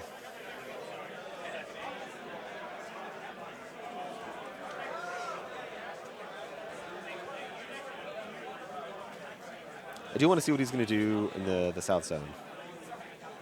I think because he didn't battle us down there, he's going for the safe play. So if not, non-committal. We see, looks like he's going to try to get the Enigma Foundry potentially with the battle-lusted swordsman here. Man, if he can get the value from having it collect the 3 souls and then killing it, right? And that other South Enigma Foundry is going to be so sad. He does get his buddy's soul, though, so he'll get 1 soul. True. But 1 for 3 is still a it's definite trade-up. It's great for Jake. It's great for Jake. But I'm still not sure he's going to win out on this attrition. But hopes and dreams rest on that 1 swordsman.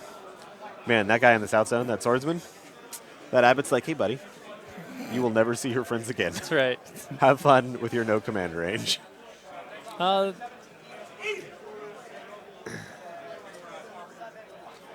does 5 damage to the Enigma Foundry. So close.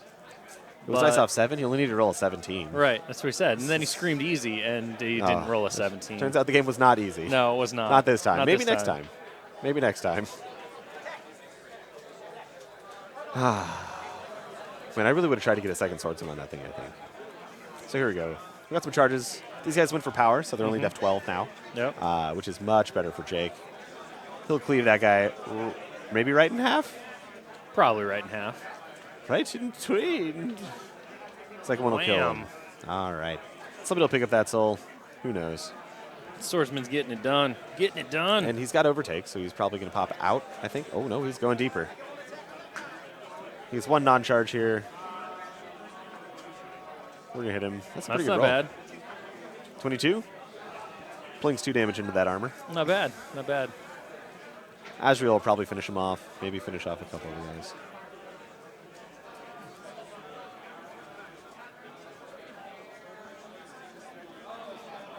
All right. And here we go. Looks like Azrael's activating. And of course, that one that he plinked is still set on fire, too, from the feet. He is. He is indeed. All so right. Azrael kills a reciprocator. Get an overhead view, maybe. There we go. Looks like the shield wall's been broken there. Uh-huh. So these guys are down to armor 16, so it's now dice plus 1, I Kills believe. another one. Power 17. Azrael's just going crazy. Oh, man.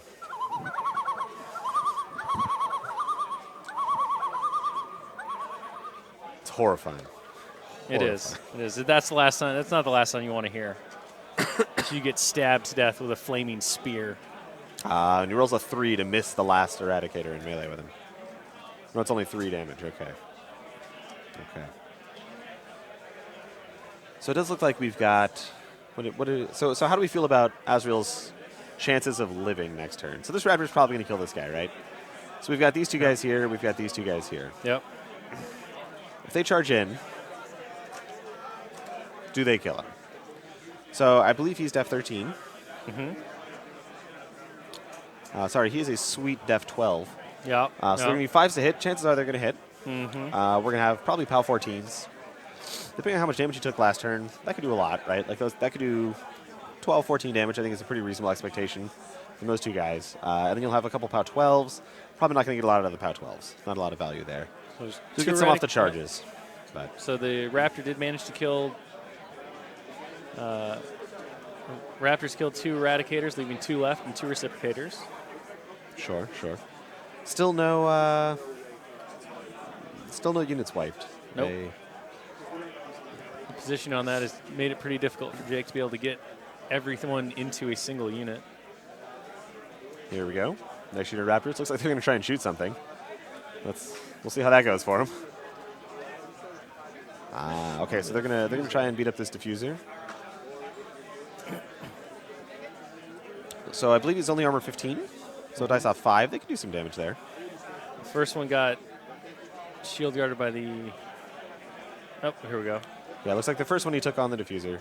And then he's going to roll boxcars on his damage on the inverter to do 3 damage. Take that. Take it in your robot eye. And no more damage. Let's see if Jake even makes the melee attack. Okay. Back up.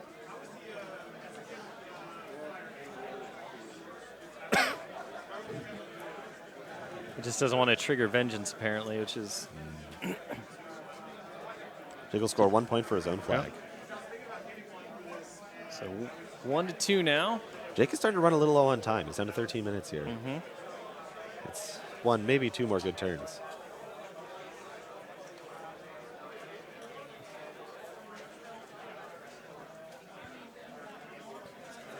So here comes the Vengeance. Looks like it's going against Azrael, which makes sense. He's going to try to put a little bit more damage on there. So hits. Oh, he's attacking attacks the Swordsman.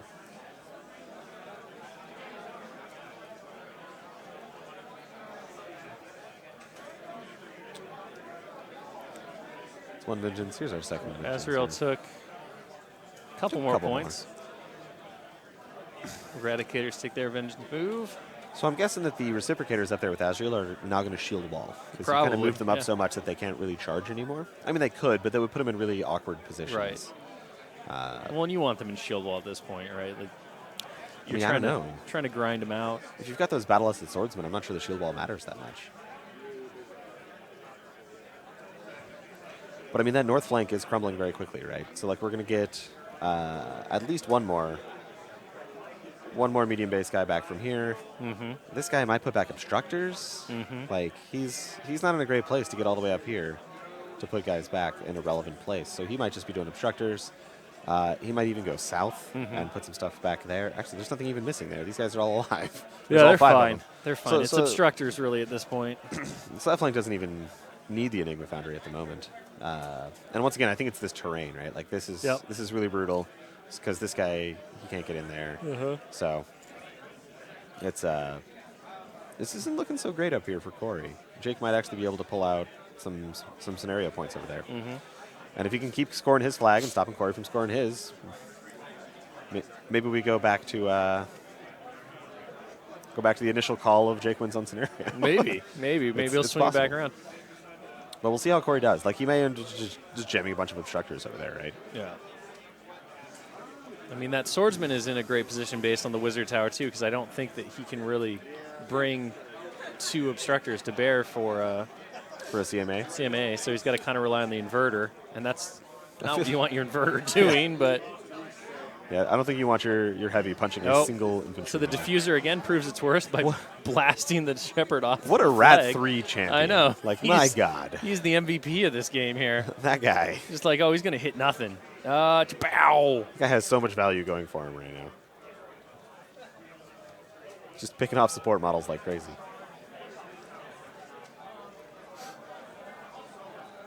One of the things I think we forgot to factor in is the fact that the Children of the Dragon theme does give all of Jake's Warbeasts unyielding. So Azrael's a sweet arm 20. Certainly. Yeah. Well, I mean, that's why it didn't take very much before, right? Like, you got punched by a bunch of POW 14 dudes. Yeah. That doesn't do a lot of damage. Off got 6, no charge.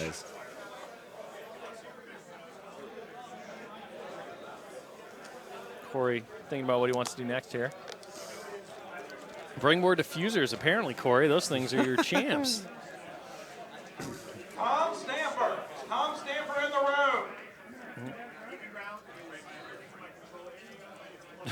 So apparently Corey's going to give up his inverter, he said. He's gonna get that swordsman, though. Yeah, he's going to get him. You going to get him. Macro pummeler. You're just going to make grease the same, boy. No, don't use the macro pummeler. Use the other one. What's the other weapon even called? The Morning Star thingy? Yeah. The Blazing Star? I don't know. It's neither of those things. The Flail thingy? It is the... it is the macro pummeler. No, it's the Meteor hammer. It's not even a hammer. It's kind of like a hammer. Like you swing it like a hammer. It's like if you had I'm pretty sure that was named before the thing was drawn, okay? That might be true. I was around during that time. It's like if you took a hammer and put it on the end of a chain. Yes. But then made it round. Meteor hammer. Meteor hammer. All right, Lucan's coming up. We're going to get some positive charge thrown out there. Looks like it's on the inverter.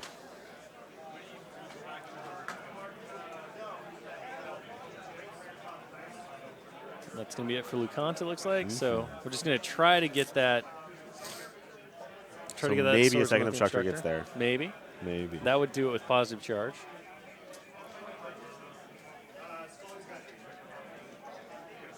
So it does look like we got two there. First one we'll pick him up. Swordsman dies. I'll remove the contesting from that flag. So other Enigma Foundry advances up. It's going to put out, I'm going to guess it's a reciprocator. Yeah. They're just way tankier. Way harder to remove. Yeah, especially when they only come back with a point. Eradicator's going after a raptor. I think they come back at full health. Do they? Holy they do. cow. What have we done? Yep, they come back at full health. Ooh. Beautiful. Beautiful. All right. Eradicator's charged. They took out a raptor. Second one's going on Azrael here.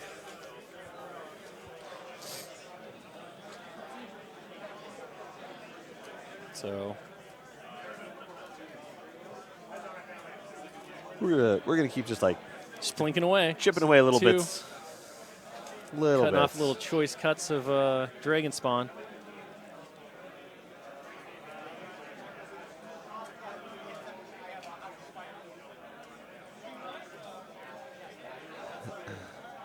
So it burns.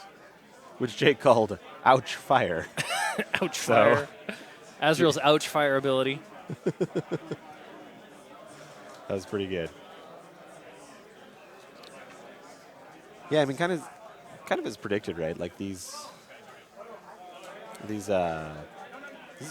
can't really kill this armor 20 heavy over here. No, they're Not without struggling. positive charge. So this inverter really needs to get over there. Maybe Corey's just playing for time at this point, right? Like Jake's way down on time from Corey. So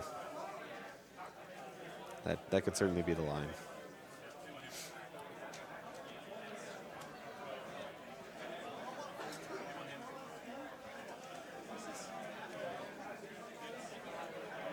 All right.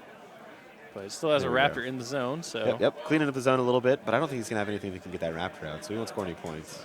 And this is kind of what I see Jake doing for the rest of the game with this zone. Is just like have a slow raptor. playing. Have a raptor. Have a raptor. But I mean, he's down 8 minutes at the moment, right? Like I don't know if you can play for clock if you're down on clock, or play for 7 turns if Corey's up on points, right? Like I'm not sure this stall tactic is going to work out for Jake here.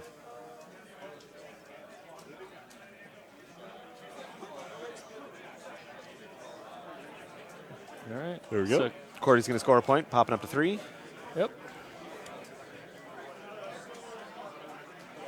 Jake's poor shepherd got shot Just shot again. in the like, face. do not stand by that flag. That inverter has it, or that diffuser has it like dialed in. He's got it all figured out. All right, we got a frenzy check on our bolt thrower who passed. Our feat's done on Callus here. All right. And here we go.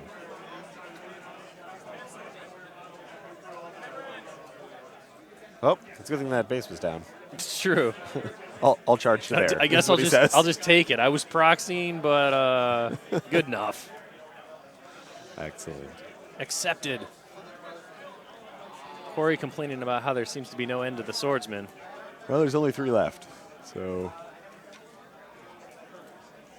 first attack hits. easily picks up that obstructor. Yep. He's got his cleave and overtake, so he's going to pick up a second guy as well, it looks like here. And hold on, Corey's the one saying there's no end?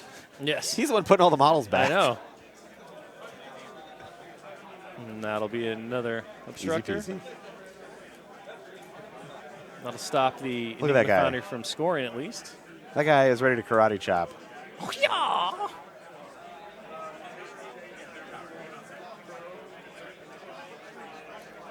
All right, so armor 20. Woof.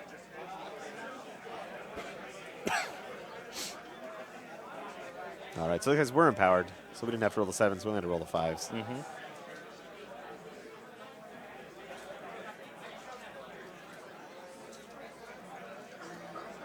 Yep. Jake's running out of shepherds here. Yes. This Hasn't really needed the shepherds for much else, but I feel like the diffuser's just got like a Gatling cannon, and it's just shooting at the flag. But it's only Rat 3, right. so it only actually kills the guy when it's activation. Yeah. He runs in. I think this is a very important play for Jake here. Yep. And I think he's got 10 minutes, 40 seconds to do it. So Yeah, the clock is this would be a giant flashing red light in my brain right now if I was playing this game. It's like, how am I going to win this game in 10 minutes? right. So it looks like we're checking a charge in, kill that, overrun to there. Get some sprays, maybe.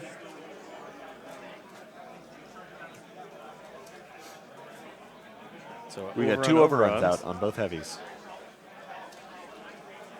And we're putting, looks like we're putting 1 point back onto Azrael. Got to get the mind back up, right? So Zuriel goes flying in. Pow. We'll put him off to the side for now. He won't be there for long. We've scored some hits. Oh, We'll roll a brilliant 5. It's got 2 hit points left. left. Second initial. Easily hits. Does 2 and kills him. jeez. Oh, Sometimes the game is pretty hard. oh. That's rough. Yep. The other Foundry got his Foundry Bros soul. So, Sadly, that Foundry had already used his 3 souls earlier to bring back Obstructors. yes, yes.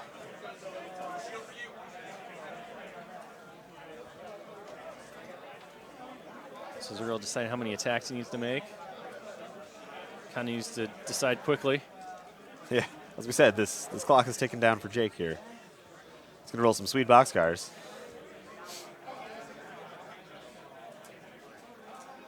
So no free strike. Quick measurement. There. So 1 free strike. Okay. He rolls a 3. Carry on.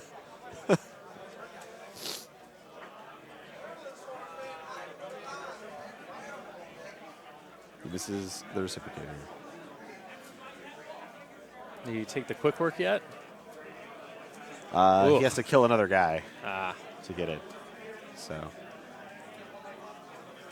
Azrael's activated. He's gonna punch some dudes.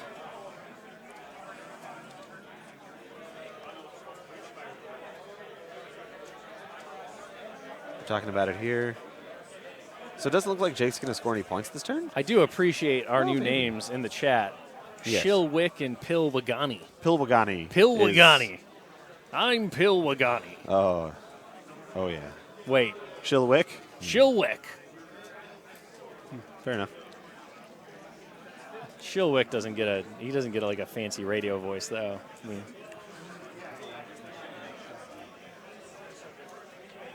and those names come from us from Mecha Jeff. Good guy, Mecha Jeff. Always a bro. Yeah. You Always would say a that bro. Pilwagani. I would. That's my pin name. It's your pen name? Yeah. You've I'm written going to get my books? insider picture to be changed to Pilwagani. Pilwagani. As written by Pilwagani. I don't know what the picture is going to be yet. JR will have to figure that one out. Yeah, it's upside down. It's upside down. Will Pagani. We'll Photoshop my beard has a beard on his on head. the top of my Yeah. head. It looks like a weird like Static X, like a Wayne Static mohawk. Excellent. All right, these Raptors will continue the dance of shooting apparently obstructors. They need 9s to kill. That's not great. Here we go. We're going to shoot some diffuser action here. No more boxcars to put 3 damage onto the heavy. Well, that's a 10. That's decent.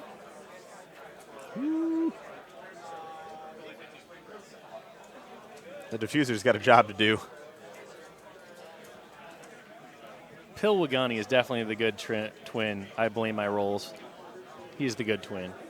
Sure, sure.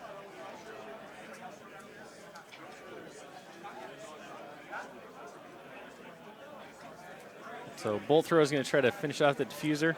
Get it.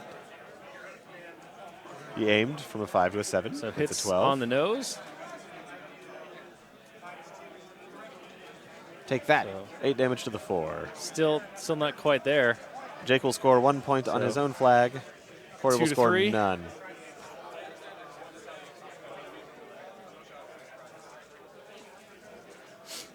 Jake's down to 5 minutes. 5:55. And this Perfect. game is not looking like it's ending anytime soon. No. So I'm a little worried for Jake at this point. Solely based on the clock here. So here comes the Vengeance.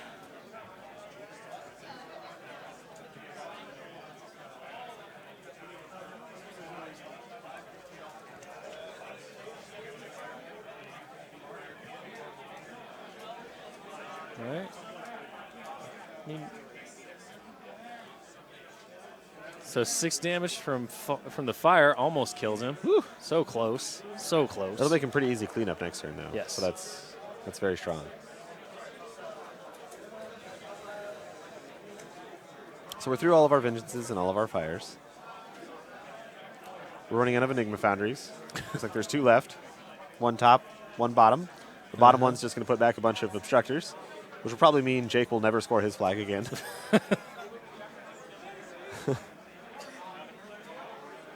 I had the one on the bottom. Oh, yeah, there's still 1 left. Yep. Yeah. So you had 2 on the bottom, right next to that diffuser, or the... Yeah, so there's an diffuser. Enigma Foundry right here. Yep. And there's an Enigma Foundry right here.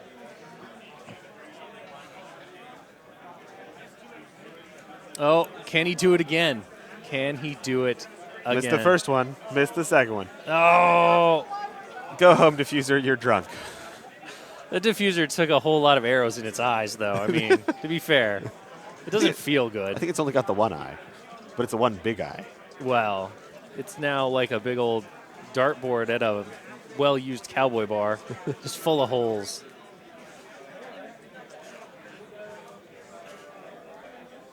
Painting pictures with my words. I don't think anyone wants those pictures, Jake.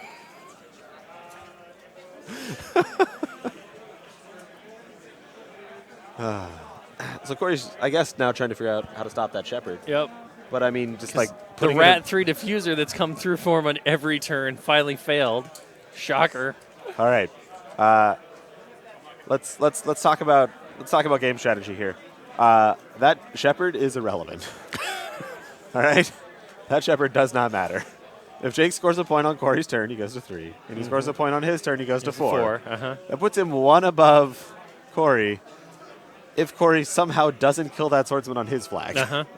So that swordsman looks pretty tough. putting your caster in possible danger to kill a shepherd that does not matter, not the best idea. Here we go. So Lucan's gonna Okay, he's going at the swordsman apparently, not the. does it. And that's a dead swordsman. Yes, but I think this is exactly what Jake wants, right? Yeah. Right. Like we talked about how this game looked like it was going very long. Yep. And how Jake's only real play at this point is probably assassination left, right? Because the scenario play is just not going to happen. So Lucan advancing that far forward and spending focus. Coming away from his rock and spending his defense. So this is like the best possible outcome for Jake, I think. As long as he has a landing zone. I mean, Jake also might just like lose the game this turn. Like that's possible too. But like, Jake is on the back foot super hard at the moment, and I think this is the play. This is the first step of Jake coming back here. So the wizard tower coming into play again. That obstructor just has to run. 1 guy has a line. We got 1 charge there. And the other ones. Go get him non-shield wall obstructors. Yep. Now the Raptors have something to shoot. Truth. And the bolt thrower's got quick work, so you can like stab 1 and shoot a second Shoot guy. another one.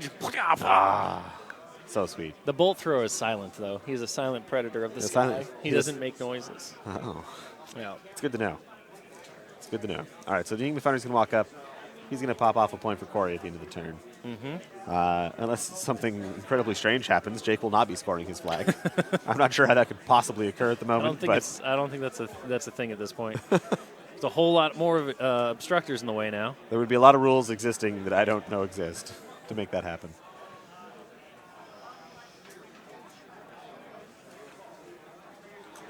Yeah, that obstructor unit is the unit that just keeps on giving, right? Yep. Right. I mean, it doesn't do a lot, but it's just there. I mean, it gets in the way. It's scored him a bunch of points, right? Like it's killed a bunch of swordsmen too. So it's got a lot of value. I think this obstructor unit has performed very well. And can I just say how much I love the models for the medium-based Convergence infantry? They are very nice. Like I just love the little eyeball, like right in the middle of their face. I don't know what it is. The Cyclopean eye. I told Dallas for his next Company of Iron he needs to do Convergence and then remove the heads from those little guys, and then get little gobbers with like 2 little levers driving them. So So that might be Dallas's next Company of Iron. I don't think he's going to do that. It seems like a lot of work. A lot of work. But I think it would be beautiful. It would be pretty awesome. Oh, we're going for the Holy cow. obstructors. Just The that whole unit's unit back, is boys. back. I'm Welcome sorry. to the party. Did you want to get rid of my unit? Because no. And these guys are standing shield wall, Yep. and they're just going to walk up, try and kill that raptor. I mean, so who wins? Who wins out on this trade, right? Like, if the reciprocators just sit there every turn and kill a raptor, Well, the raptors are 20 points. The reciprocators are what, 17, 18? Yeah, yeah. Like, this seems fairly even. They're 18, yeah. So I don't know. That seems like a pretty even trade. Corey goes to 4. Jake goes real low. Zuriel is going to have to Jake seems survive pretty chipper, though. like 43 free strikes. Asriel frenzies. This is not a good start for Jake here. Whoops. The bolt thrower frenzies and will probably kill the shepherd. Oh, my. Corey, you got him anyway. Well, then. Jake is talking about how his plan is gone. Uh-huh, uh-huh. I don't know how that had to do with the plan. You know, certainly losing 2 of your war beasts, which are good overrun potentials, could be problematic. Yeah. That Abbott might actually do some stuff here. So the Abbott just saunters up.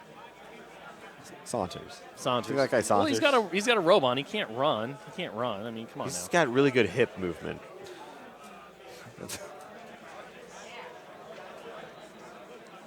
All right. All right. So So he 2 of the obstructors down. he murders himself a few. He A engages that pair. guy. A pair. I'm not really sure why he engaged that guy. Because why not? Well, I mean, what if you want to shoot him or something? With what? A raptor? Yeah, I mean, you got a raptor. You can clear some charge lanes, I right? suppose. So raptor on the north goes in. Looks like he's charging.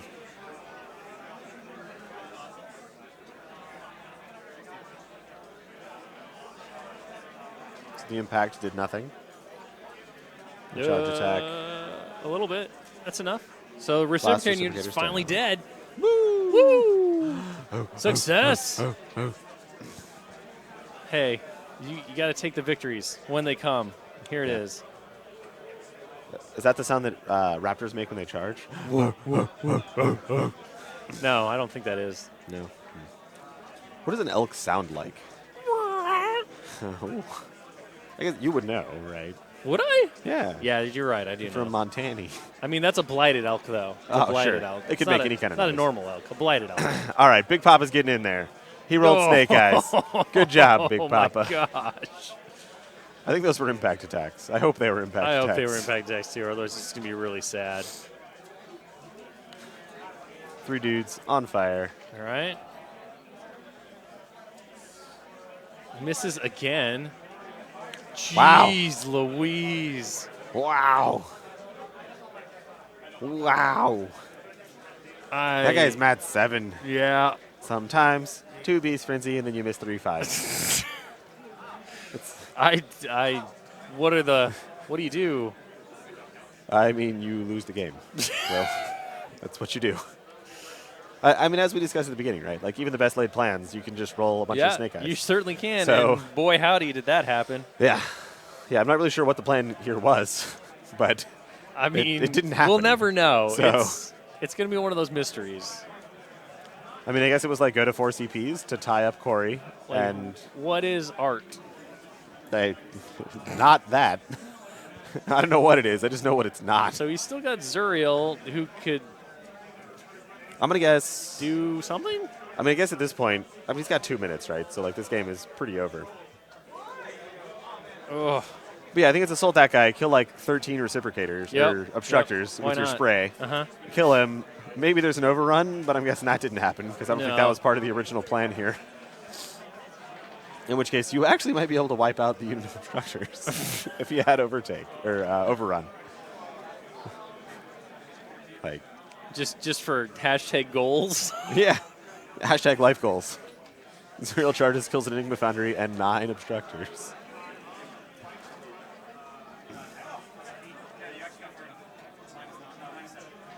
So 2 points. Take that. 1 minute, 26 seconds left in this This sad, the sad end. I'm sorry, Legion. I don't see this going well for you. No, no. This could have been such a different game if Jake had played it more aggressively at the start.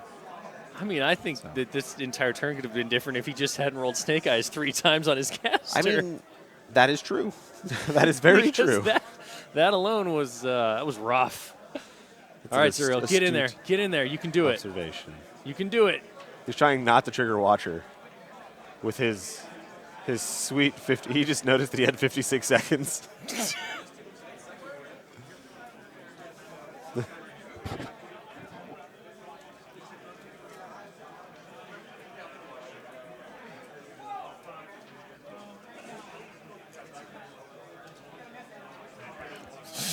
And Here get we knocked go. down.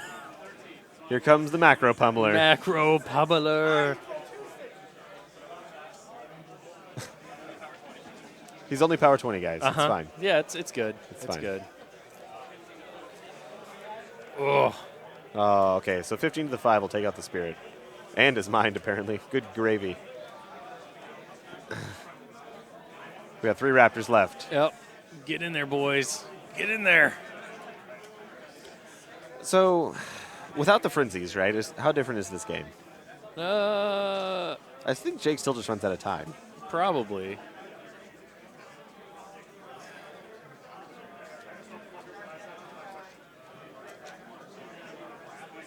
That's sweet 11 seconds. 9, 8, 7, 6, and there's There the we go, there's the handshake, handshake. and that'll be that Beautiful, on beautiful. time. So the incredible attrition rate of that Lucan list there really played out. Yeah, I it mean, did. It did. I mean, we said at the beginning that Jake needed to have Yep. a scenario game plan going in. He wasn't going to kill it all. Right. We were actually kind of wrong there. If he had more time, he actually Probably could have killed it all. everything. He Yeah. could have killed it all. He did very So, well on that. A little better clock management there, and I think Yep. that could have been Jake's Yep. game. A little more aggressive at the beginning. I think Jake could have really pushed for scenario there. I think not pushing him out of the So- zone like you talked about with how the train was placed, where the zones were. Mm-hmm. There was a little bit more push forward, a little less wear on the I'm going to lose the attrition game, Mm-hmm. and instead push for that zone control. I think it wouldn't have changed anything. He just would have been in a more forward position. Correct. And that would have been really strong for him. And obviously, whatever plan he had, we'll never know. Yeah, that the last Snake turn. Eyes I mean, just said, we might have gonna just happen. missed the most brilliant turn of War Machine we would have ever witnessed in our life. Maybe. But who knows? Maybe. Who knows? Instead, what we witnessed were some really unlucky dice rolls swinging back on him. Absolutely. So that is round 1. So for Corey took the game. Corey took takes it on the game time. on For those of time. you that are just tuning in. Yep. And And we will have round 2 coming up probably in the next 10 or so minutes, so stick with us. And we will see you for the next one. Absolutely. And be going throughout the entire day for all of Champions actions here at War Machine Weekend 2017. I'm Will Pagani. I'm Will Schick. You're Pil Wagani. Pilwagani and And I'm Shill Wick. Shilwick. And we are signing off right now. We will see you again at the next one. Absolutely. Thank you, gentlemen.